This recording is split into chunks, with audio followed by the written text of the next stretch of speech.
Ce qui fait que ce voyage est un petit peu spécial. À Kyoto, je suis hébergé dans une association en fait qui s'appelle J'imagine Japan, qui aide en tout cas des jeunes Antillais à trouver des stages et du travail au Japon. Et donc en fait c'est génial ce qu'ils font. Et donc je suis venu pour venir voir un peu comment ça se passe. Bon, moi je vous présente François Regina. Yeah. Voilà, accompagné de toute l'équipe. Oui, voilà, tranquille. J'imagine Japan. Bah oui, forcément avec le contre-jour, je suis désolé. Oh les gars. Donc la première question qui me vient, oui. Faut-il des bases en japonais avant de venir? Eh bien, moi je pense que ce serait bien. Et nous sommes en train d'y travailler justement afin de proposer justement un programme permettant aux étudiants pour 2019, avant de venir au Japon, de pouvoir justement déjà maîtriser ne serait-ce que avoir une base en japonais avant de venir. Pour l'instant c'est Martinique, Guadeloupe ou surtout Martinique? En fait, ça veut dire que nous avons commencé par la Martinique et bien évidemment nous avons déjà accueilli des Guadeloupéens, des Guyanais, des Réunionnais aussi également, et des jeunes aussi de l'Hexagone. Je savais pas pour les Réunionnais. Oui, cette année c'était une première en fait, on a eu un Réunionnais, voilà. Sympa. Ouais. Des stages en tout cas pour tous les Antillais, c'est dans tout le Japon, c'est pas forcément à Kyoto. Non, c'est pas forcément à Kyoto. Et lorsqu'on parle de Kyoto, en fait, on parle globalement du Kansai. Le Kansai, c'est Kyoto, Osaka, Kobe, Shiga. C'est vraiment une grande région en fait. Et puis le Kanto, donc se trouve Tokyo, la capitale du pays en fait. Nous pouvons effectivement envoyer des stagiaires là-bas, donc sans problème. Mais effectivement, notre lieu de propagation, si j'ai pu dire ça comme ça, c'est vraiment le Kansai. Un Antillais donc qui arrive ici. Alors il y a qui pour... c'est qui l'équipe? Enfin, je veux dire, il y a combien de personnes? Comment les suivis sont faits? Bon, ben, tout d'abord, donc l'étudiant ou la personne qui veut réaliser son stage ici au Japon, donc on les accueille, c'est-à-dire que ce soit à la station de Kyoto par exemple, quand ils viennent en groupe par exemple de 4 ou 5 étudiants, donc nous allons les récupérer à l'aéroport. Donc une fois l'accueil terminé, le jour suivant, nous avons une visite à faire autour du quartier. Donc nous leur présentons le quartier. 2 jours après, donc après qu'ils se sont reposés, nous avons un débriefing de 1h30. 1h30, leur expliquant justement qu'est-ce qu'il faut faire, qu'est-ce qu'il ne faut pas faire. Donc la présentation du quartier, comment fonctionne le quartier. Et bien évidemment, quand est-ce qu'ils iront en entreprise, quand est-ce qu'ils vont rencontrer leur tuteur, etc. en fait. Alors moi j'ai vu des vidéos, moi je suis, je sais. Oui. Donc de toute façon je sais que les retours sont super excellents. Mais au niveau des entreprises par exemple, oui, bien évidemment. Donc nous avons des entreprises qui en redemandent. Donc les entreprises, la plupart des entreprises justement renouvellent justement avec nous le convention pour accueillir les jeunes. Nous en avons déjà pour l'année prochaine. Et d'ici la semaine prochaine, nous irons visiter d'autres nouvelles entreprises afin d'en proposer aux jeunes, quoi. Non, mais pourquoi la Corée? Déjà, ce qui est bien, c'est qu'en Corée, il y a tout à faire. Donc, il n'y a pas encore d'organisme tel que celui que J'imagine Japan propose. Et donc, ça va être un marché qui est très ouvert et où il y a plein d'opportunités. Pour les Antillais? Pour les Antillais et pour... Moi, pour tout le monde. Voilà, oui, mais ça veut dire en tant j'imagine. Exactement. Voilà. Pour les Antillais, ça va être une grosse opportunité parce qu'on va leur proposer le même programme qu'ils ont ici au Japon et ça va leur permettre de pouvoir diversifier leurs expériences. Je suis un Antillais lambda, j'arrive en Corée. Qu'est-ce que je dois savoir? Les premières choses. Alors, ce que tu dois savoir, c'est que les Coréens sont très chaleureux.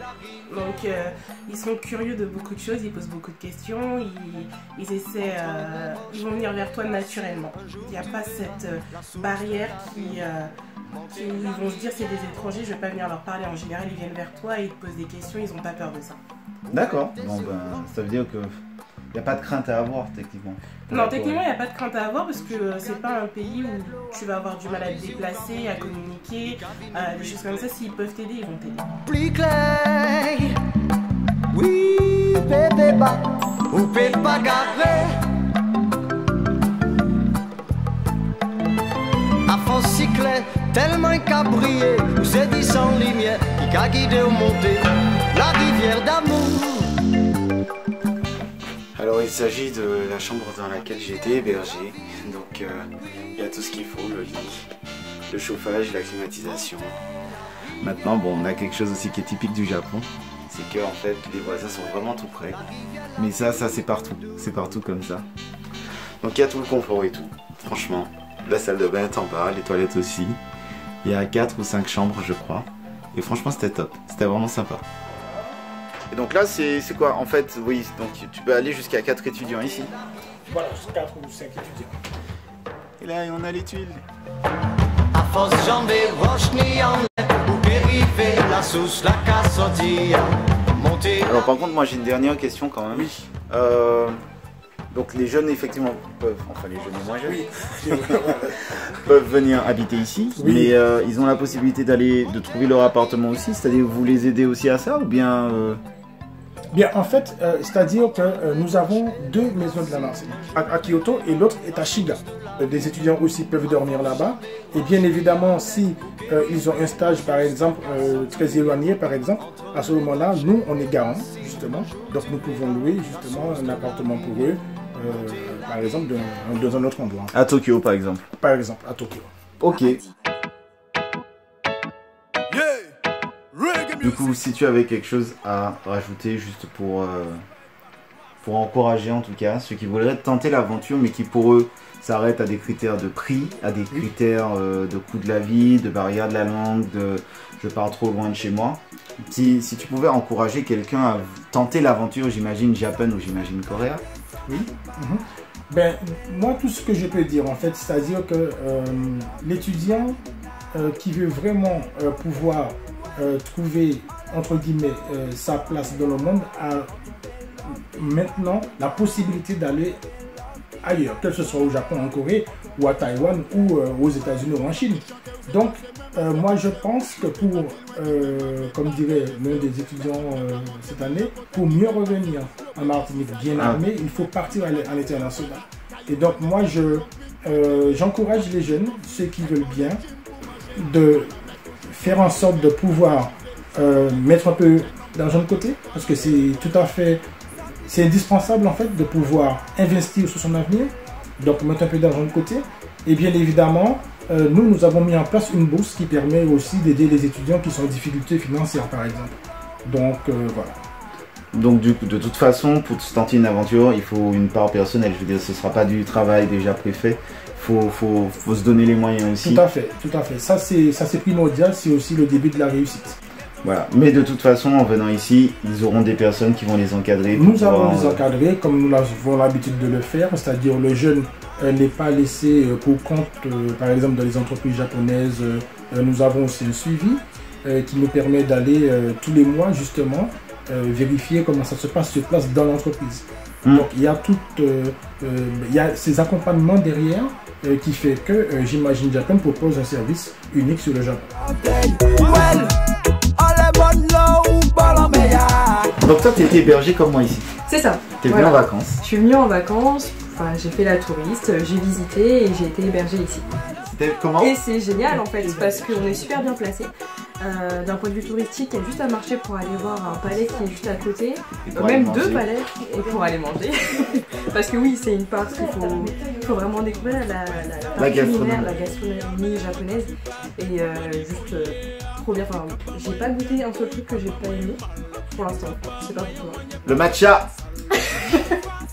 Oui, bon, le matcha, mais au final, c'est pas si mal. Moi, je trouve que c'est pas si mal. Non, c'est pas bon. C'est pas bon. Moi, je n'ai rien goûté que j'ai pas aimé. Ah si, la cacahuète au wasabi. Oui, mais là c'était fort. C'était fort, oui. Là. Mais sinon... Juste que je pensais que c'était du matcha, en fait, et je me suis fait avoir. Moi, je me suis pas Mais risqué. sinon, non, voilà, on est super bien placé à la maison de la Martinique. On peut faire quasiment tout à pied. Il y a pas mal de choses à faire à pied, en tout cas, et à visiter. Et en automne, il y a les palais qui s'illuminent en plus. Donc, vraiment, venez à la maison de la Martinique.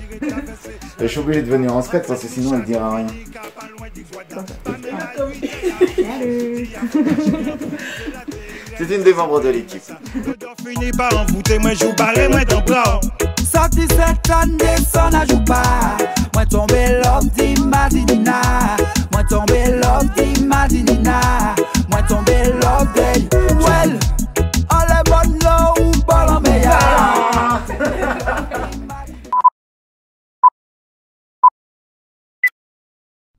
J'espère que c'est nickel. Ben, ça devrait être nickel. Oui.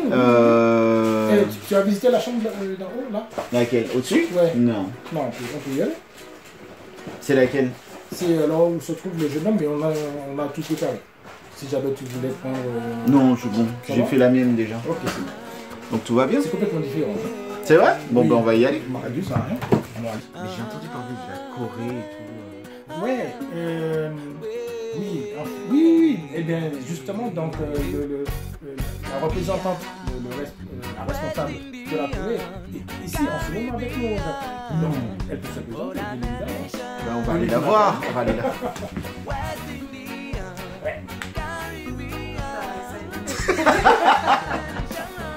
Attendez, je me mets le plus cher. Non, c'est bon, il n'y a pas de problème. Attends. Le jour suivant, nous avons une visite à faire autour du quartier. Donc, nous leur présentons le quartier. J'ai pas fait ça. Vas-y. Donc, effectivement, nous avons deux maisons de la Martinique. Sérieux? Oui. Ah bon? L'autre est où? Ici, donc à Kyoto, et l'autre est à Shiga. Et puis ah non mais c'est... Non mais c'est Voilà. On est vraiment dedans. Hein. On est vraiment Bah oui, hein. ça fait du bien. Non, je vous cache, ça fait du bien de parler français parfois, vraiment. Oui. Français au créole, ah oui, Ouais, français c'est au bon. créole, parce que franchement, non, tu arrives, tu comprends. Donc c'est pour ça qu'il faut quand même connaître un minimum le japonais, parce que moi j'arrive, si la personne elle parle pas anglais, c'est tout de suite plus compliqué. Donc effectivement, j'aurais eu des notions de japonais. Bon, alors François, par contre, bien sûr, on n'arrive pas les mains vides. Mais maintenant, ça n'a aucun intérêt, mais je te l'offre quand même. Ah, merci beaucoup. Une belle bouteille de rhum. Voilà. Cela fera partie de notre collection déjà, parce que nous avons... Ah oui, j'ai pas vu, nos j'en ai vies. vu une derrière. Quand je suis arrivé, j'ai dit zut, Voilà. mince. Mais Mais voilà, mais ça c'est à l'usage personnel. Très bien. Voilà. Très bien, merci beaucoup. Du boulot, et c'est... boulot. Franchement, ouais, ça a dû demander, mais franchement, pour le résultat, c'est génial. Moi, je dis bravo. Nous sommes à nouveau.